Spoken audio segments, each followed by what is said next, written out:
Hola, en este video vamos a explicar el shock séptico en pediatría. A modo de introducción, vamos a decir que se trata de un síndrome heterogéneo caracterizado por una respuesta exagerada del huésped a un patógeno y por lo tanto una respuesta inflamatoria descontrolada a la agresión por dichos gérmenes. Esto implica que el sistema inmunitario ha fallado en su función defensiva, donde, además de un incremento exagerado de la respuesta inflamatoria sistémica, también hay una respuesta antiinflamatoria compensatoria de igual o mayor magnitud que la respuesta inflamatoria sistémica. A continuación, vamos a definir algunos términos en sepsis y shock séptico. En primer lugar, definiremos infección. Decimos que una infección es la sospecha o evidencia de afección causada por cualquier patógeno, ya sean bacterias, virus, hongos o riquecias. La evidencia de infección incluye un examen físico positivo para infección, cultivos positivos, imágenes de infección y determinaciones de laboratorio. El síndrome de respuesta inflamatoria sistémica es un proceso inflamatorio inespecífico que puede ocurrir después de un trauma grave, una infección, quemaduras graves, pancreatitis aguda, algún postoperatorio complicado y complejo como pueden ser las cirugías de columna y también luego de la circulación extracorpórea en los pacientes cardioquirúrgicos.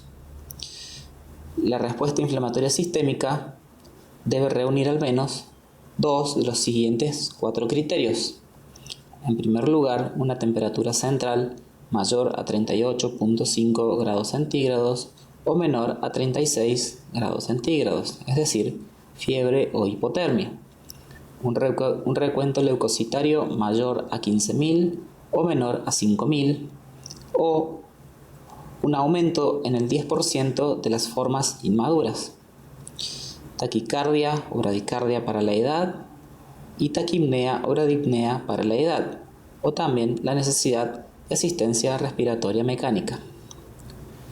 Una condición sine qua non para la presencia del síndrome de respuesta inflamatoria sistémica es la presencia de alteración de la temperatura central, ya sea fiebre o hipotermia, o la alteración del recuento leucocitario, ya sea leucocitosis o leucopenia. Sepsis es el síndrome de respuesta inflamatoria sistémica asociado a una infección sospechada o probada. Decimos que sospechamos una infección cuando, por las manifestaciones clínicas del paciente, la auscultación, el examen físico en general, nosotros sospechamos que el paciente está cursando un cuadro infeccioso.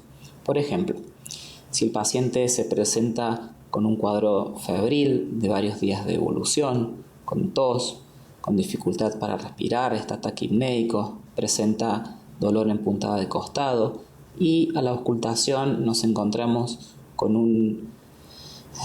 una hipoventilación marcada en algunos de los sectores del campo pulmonar, además percutimos mate y sospechamos que el paciente está cursando una neumonía. Si además realizamos radiografías de tórax y vemos el área radioopaca, vamos a confirmar o probar la infección que estábamos sospechando. Decimos que el paciente tiene sepsis severa cuando, además de la sepsis, se presenta alguno de los siguientes fallos: disfunción cardiovascular, síndrome de distrés respiratorio agudo o 2 o más disfunciones de otros órganos. El shock séptico es sepsis y disfunción cardiovascular. La hipotensión es un signo tardío de shock e implica que el shock sea descompensado. La taquicardia es un signo precoz de shock. El shock séptico es la forma más común de shock distributivo. Por lo tanto, el shock séptico en pediatría se caracteriza por sepsis acompañada de taquicardia y signos de hipoperfusión. Las bacterias liberan endotoxinas y generan una cascada inflamatoria con activación de los linfocitos y liberación de citoquinas, principalmente factor de necrosis tumoral alfa, interleuquina 1 e interleuquina 6. El shock séptico presenta dos patrones hemodinámicos muy típicos. Hablamos de shock caliente, cuando el gasto cardíaco está aumentado, la saturación venosa central de oxígeno está aumentada, la resistencia vascular sistémica está disminuida, el relleno capilar es flash. Entonces decimos que el shock es hiperdinámico debido a que cursa con un gasto cardíaco elevado. En cambio, el shock frío cursa con un gasto cardíaco disminuido, una saturación venosa central de oxígeno disminuida, una resistencia vascular sistémica aumentada y un relleno capilar enlentecido mayor a 2 segundos. Entonces decimos que el shock séptico es hipodinámico. Aquí podemos ver la progresión de un cuadro infeccioso desde la CIRS hasta el shock séptico. También podemos definir a la sepsis como un continuum de la enfermedad. Una infección o un trauma da origen a un síndrome de respuesta inflamatoria sistémica, lo cual luego da origen a una sepsis y finalmente a una sepsis severa, y si esta progresa llegamos al shock séptico. En el año 2012, la campaña para sobrevivir a la sepsis propuso distintas recomendaciones para adultos y para niños para el tratamiento de la sepsis grave y el shock séptico. Aquí podemos ver el algoritmo de resucitación pediátrica propuesto por la campaña Sobreviviendo a la sepsis para pacientes pediátricos. Hablaremos a continuación del fallo multiorgánico. El fallo multiorgánico o síndrome de disfunción multiorgánica se define como el fallo de más de un órgano o sistema.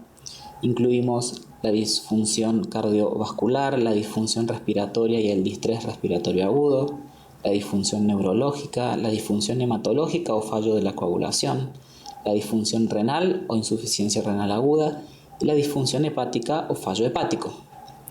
El fallo multiorgánico es frecuente en aquellos niños que han recibido principalmente una resucitación tardía, con una remoción inadecuada del foco séptico y un régimen de antibióticos inadecuado, o pacientes con inmunodeficiencias, ya sean estas primarias o secundarias.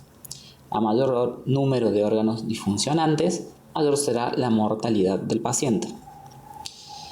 Se han ensayado distintos scores de fallo multiorgánico y en pediatría utilizamos el PMOD y el PELOD.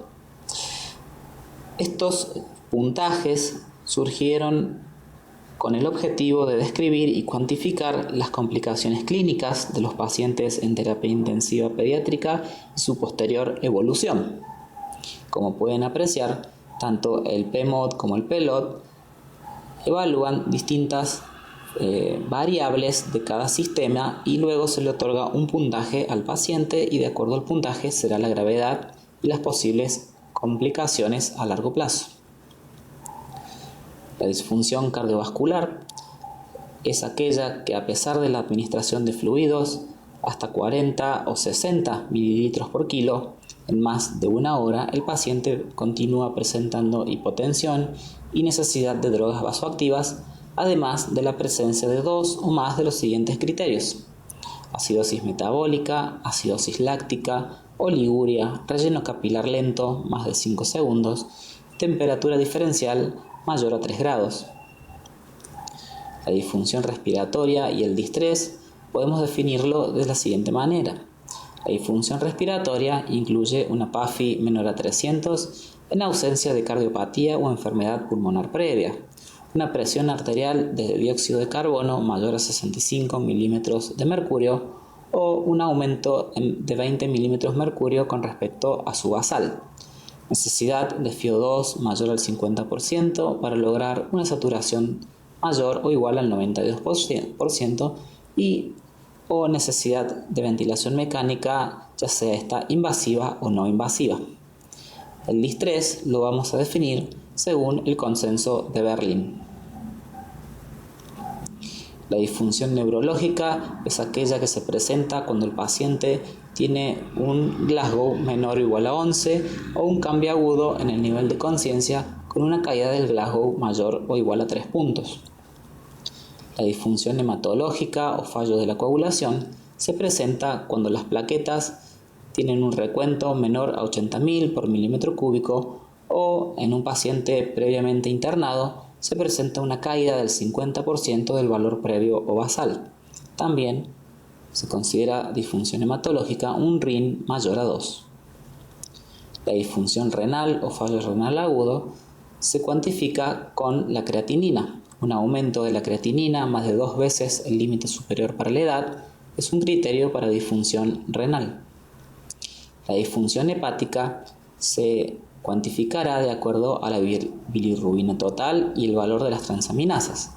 Cuando la bilirrubina total es mayor o igual a 4 miligramos por decilitro y las transaminasas están aumentadas 2 o más veces el valor normal, decimos que el paciente presenta disfunción hepática.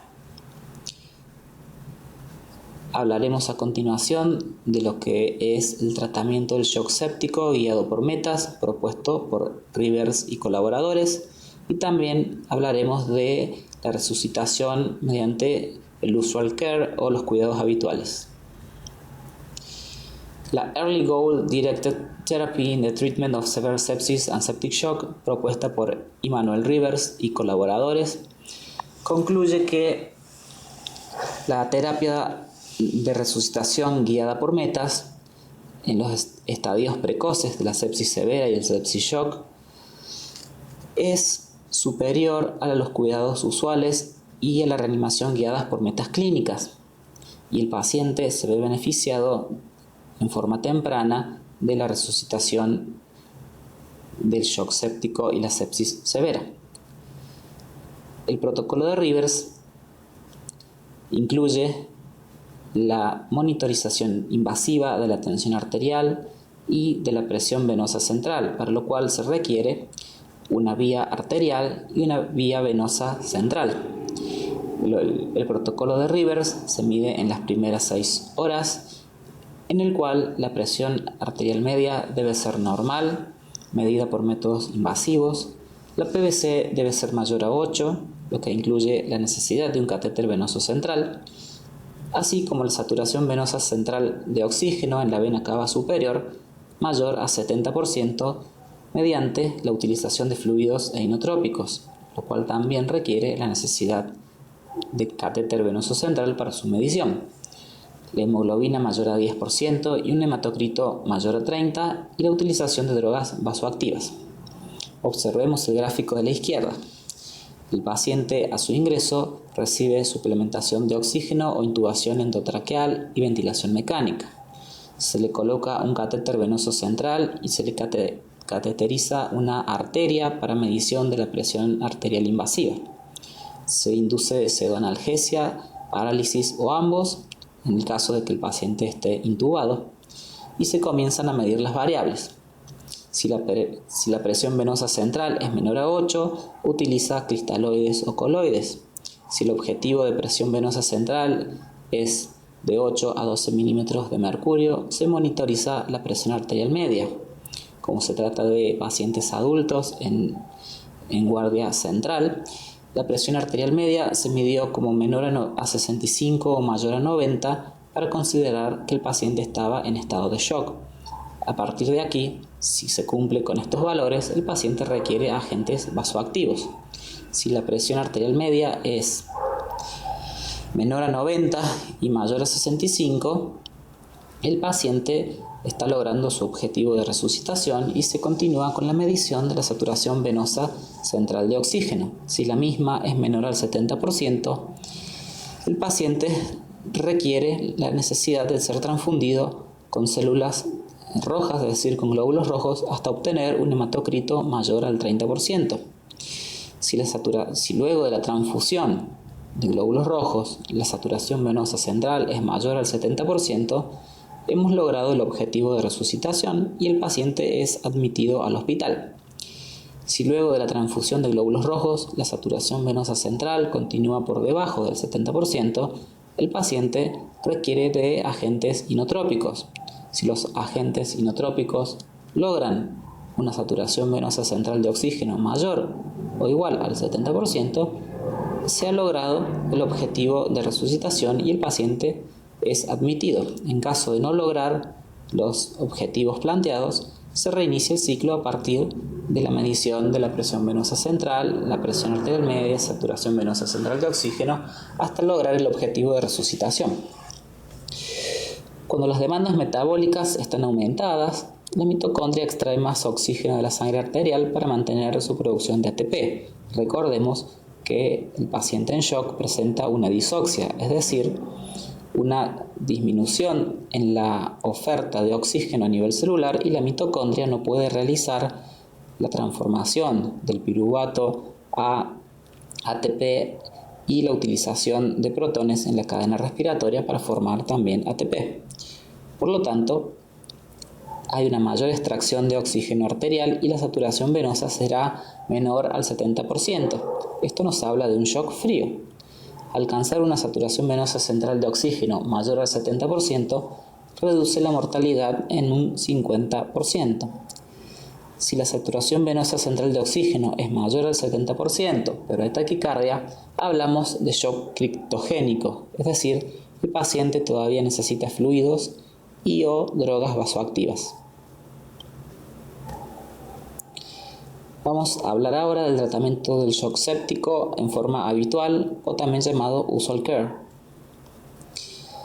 El Trial of Early Goal Directed Resuscitation for Septic Shock, propuesto por Rivers, fue refutado por varios trabajos.